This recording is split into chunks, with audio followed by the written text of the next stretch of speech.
एक समय की बात है। एक छोटे से गांव में रमेश नाम का एक किसान अपनी पत्नी और दो बच्चों के साथ रहता था। रमेश का जीवन संघर्ष से भरा हुआ था। उसके पास केवल 2 बीघा जमीन थी जिसमें वह खेती करता था, परंतु खेती से इतनी आय नहीं होती थी कि वह अपने परिवार की सभी जरूरतें पूरी कर सके। रमेश का जीवन सादा था, लेकिन उसके संस्कार और आदर्श बहुत ऊंचे थे। उसके माता पिता ने उसे सिखाया था कि ईमानदारी से बड़ा कोई धर्म नहीं। भले ही गरीबी ने उसके जीवन को कठिन बना दिया हो, लेकिन उसने कभी अपनी ईमानदारी नहीं छोड़ी।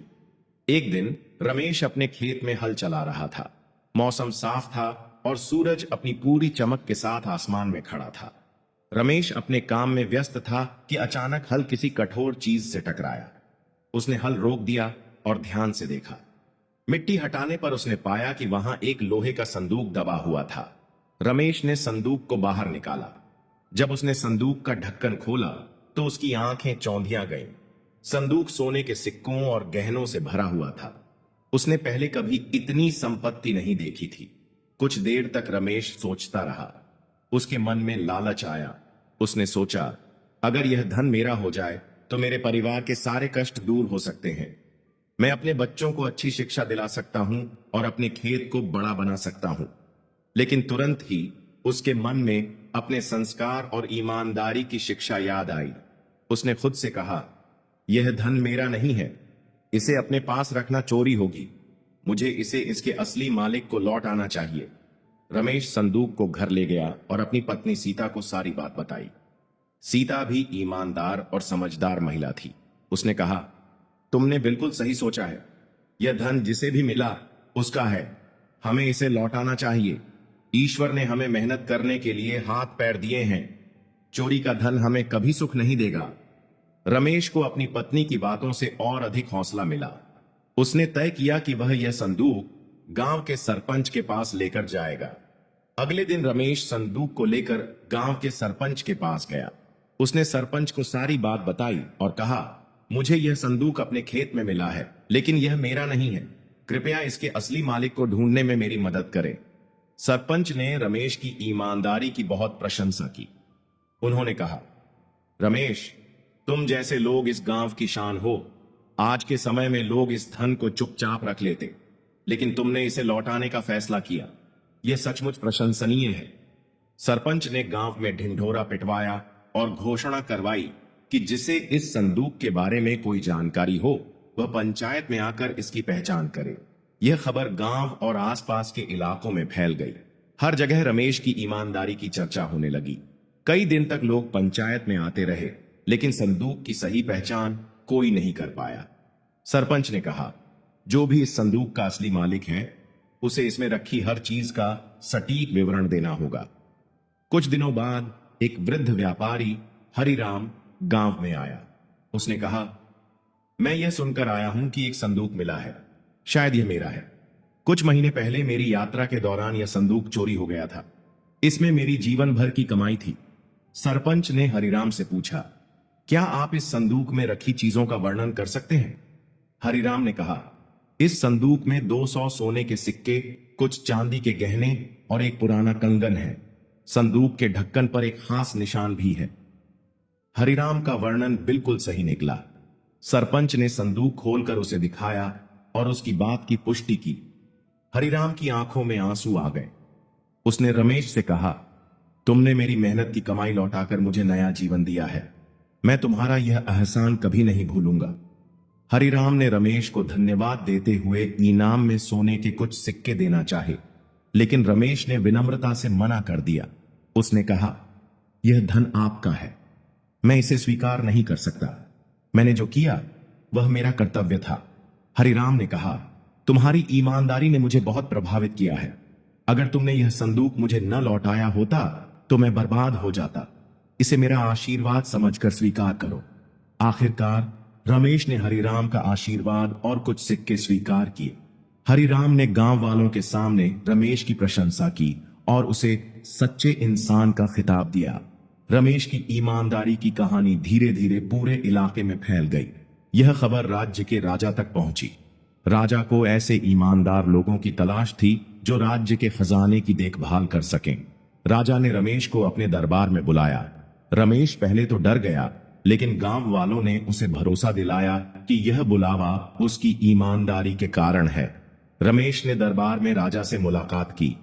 राजा ने उससे पूरी घटना के बारे में पूछा। रमेश ने विनम्रता से सारी बात बताई। राजा ने कहा, रमेश, तुम्हारी ईमानदारी अद्वितीय है। आज के समय में ऐसे लोग बहुत कम मिलते हैं। मैं तुम्हें अपने राज्य के खजांची का पद देना चाहता हूं। क्या तुम इसे स्वीकार करोगे? रमेश ने विनम्रता से सिर झुकाकर कहा, महाराज, मैं इस सम्मान के लिए आपका आभारी हूं। मैं अपना सर्वस्व देकर इस जिम्मेदारी को निभाने का प्रयास करूंगा। इस तरह रमेश राज्य का खजांची बन गया। उसकी ईमानदारी और मेहनत ने न केवल उसका जीवन बदल दिया, बल्कि उसके परिवार को भी एक नई शुरुआत दी। रमेश ने अपनी ईमानदारी के बल पर अपने पद को बहुत अच्छे से निभाया। राजा और प्रजा सभी उसके काम से खुश थे। उसकी कहानी दूर दूर तक फैली और लोग उससे प्रेरणा लेने लगे। राजा से खजांची का पद मिलने के बाद रमेश ने नई जिम्मेदारी संभाल ली। उसका जीवन पूरी तरह बदल चुका था। अब उसके पास न केवल एक स्थिर आय थी, बल्कि राजा और राज्य के सभी लोगों का विश्वास भी था। राजा ने रमेश को एक अच्छा घर और खेती के लिए अतिरिक्त जमीन दी। रमेश ने इस सफलता को अपने सिर पर हावी नहीं होने दिया। वह अब भी उसी सादगी और ईमानदारी के साथ काम करता था। उसने अपने बच्चों की शिक्षा पर विशेष ध्यान देना शुरू किया। उसका बड़ा बेटा मोहन पढ़ाई में होशियार था और रमेश ने ठान लिया कि उसे अच्छी शिक्षा दिलाएगा। एक दिन की बात है, राज्य के कुछ भ्रष्ट दरबारी रमेश की ईमानदारी से जलने लगे। वे नहीं चाहते थे कि रमेश जैसा व्यक्ति खजांची बने, क्योंकि रमेश के रहते हुए वे खजाने से गबन नहीं कर पा रहे थे। उन्होंने रमेश को बदनाम करने और उसे पद से हटाने की साजिश रची। उन्होंने योजना बनाई कि वे खजाने से कुछ धन चोरी करेंगे और सारा दोष रमेश पर मढ़ देंगे। एक रात जब खजाना घर बंद था, उन दरबारियों ने खजाने में सेंध लगाई और कुछ सोने की मुद्राएं चुरा ली। अगले दिन उन्होंने राजा से शिकायत की कि रमेश ने खजाने से धन चोरी किया है। जब राजा को इस चोरी की खबर मिली तो वे क्रोधित हो गए। उन्होंने तुरंत रमेश को दरबार में बुलाया। राजा ने कहा, रमेश, तुम्हारी ईमानदारी पर मुझे गर्व था, लेकिन खजाने की चोरी की शिकायत ने मुझे हिला दिया है। तुम पर आरोप है कि तुमने खजाने से धन चुराया है। रमेश यह सुनकर हैरान रह गया।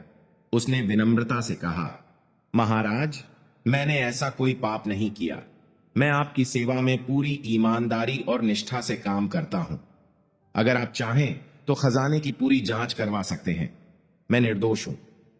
राजा ने रमेश की बात मानी और मामले की जांच के आदेश दिए। जांच के लिए एक विशेष टीम बनाई गई। जांच के दौरान यह पता चला कि चोरी में रमेश का कोई हाथ नहीं था। टीम ने यह भी पाया कि चोरी उन्हीं दरबारियों ने की थी जिन्होंने रमेश पर झूठा इल्जाम लगाया था। जब यह सच्चाई राजा के सामने आई तो उन्हें बहुत दुख हुआ कि उन्होंने रमेश पर शक किया। उन्होंने तुरंत उन भ्रष्ट दरबारियों को दंड दिया और उन्हें राज्य से बाहर निकाल दिया। राजा ने रमेश से माफी मांगते हुए कहा, रमेश, मैं तुम्हारी ईमानदारी पर कभी शक नहीं करना चाहता था, लेकिन परिस्थिति ने मुझे मजबूर कर दिया। तुम्हारी सच्चाई और निष्ठा ने आज फिर साबित कर दिया कि तुम सबसे योग्य हो। राजा ने रमेश को और भी ऊंचे पद पर नियुक्त किया। अब वह न केवल राज्य के खजाने का जिम्मा संभाल रहा था, बल्कि राज्य के अन्य महत्वपूर्ण कार्यों की भी देखभाल कर रहा था। गांव और राज्य के लोग रमेश की प्रशंसा करते नहीं थकते थे। उसकी कहानी बच्चों से लेकर बड़ों तक के लिए प्रेरणा बन गई थी। रमेश ने अपने बच्चों को भी सिखाया कि सच्चाई और ईमानदारी ही जीवन की असली पूंजी है। रमेश का जीवन अब पूरी तरह से सुखमय हो चुका था। उसकी ईमानदारी ने न केवल उसे सम्मान और सफलता दिलाई, बल्कि उसके परिवार को भी एक अच्छा जीवन दिया। उसकी पत्नी सीता और बच्चे गर्व महसूस करते थे कि वे रमेश जैसे व्यक्ति के परिवार का हिस्सा हैं। रमेश ने अपनी अतिरिक्त संपत्ति का उपयोग गांव के लोगों की भलाई के लिए किया। उसने एक स्कूल और एक धर्मशाला बनवाई, जहां गरीब बच्चों को मुफ्त शिक्षा और भोजन मिलता था।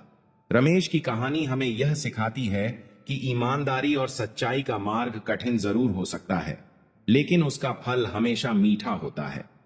जीवन में चाहे कितनी भी कठिनाइयां क्यों ना आए, हमें अपने आदर्शों और मूल्यों पर टिके रहना चाहिए। रमेश को खजांची के पद से ऊंचे पद पर नियुक्त किए जाने के बाद भी उसका स्वभाव विनम्र और सादा ही बना रहा। हालांकि अब वह राज्य के लिए महत्वपूर्ण व्यक्ति बन चुका था, फिर भी उसने अपने जीवन के आदर्शों को नहीं छोड़ा। उसे यह एहसास था कि यह सब ईश्वर का आशीर्वाद और उसकी ईमानदारी का फल है। एक दिन राजा ने रमेश को दरबार में बुलाया और कहा, रमेश, तुम्हारे पास अब अनुभव और निष्ठा का खजाना है। मैं चाहता हूं कि तुम राज्य की गरीब जनता के लिए एक नई योजना बनाओ, कोई ऐसा काम जिससे हमारे राज्य के गरीब और पीड़ित लोगों का जीवन सुधर सके। रमेश ने सिर झुकाकर राजा से कहा, महाराज, मैं आपकी आज्ञा का पालन करूंगा।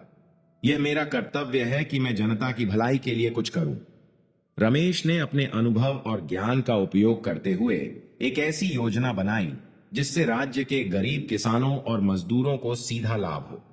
उसने सुझाव दिया कि राज्य की जमीन जो अब तक बेकार पड़ी थी, उसे गरीब किसानों को खेती के लिए दी जाए। इसके अलावा उसने यह भी कहा कि गरीबों के लिए सरकारी खजाने से बीज, खाद और सिंचाई की व्यवस्था की जाए। राजा ने रमेश की योजना को स्वीकार किया और इसे तुरंत लागू करने का आदेश दिया। कुछ ही महीनों में इस योजना का असर दिखने लगा।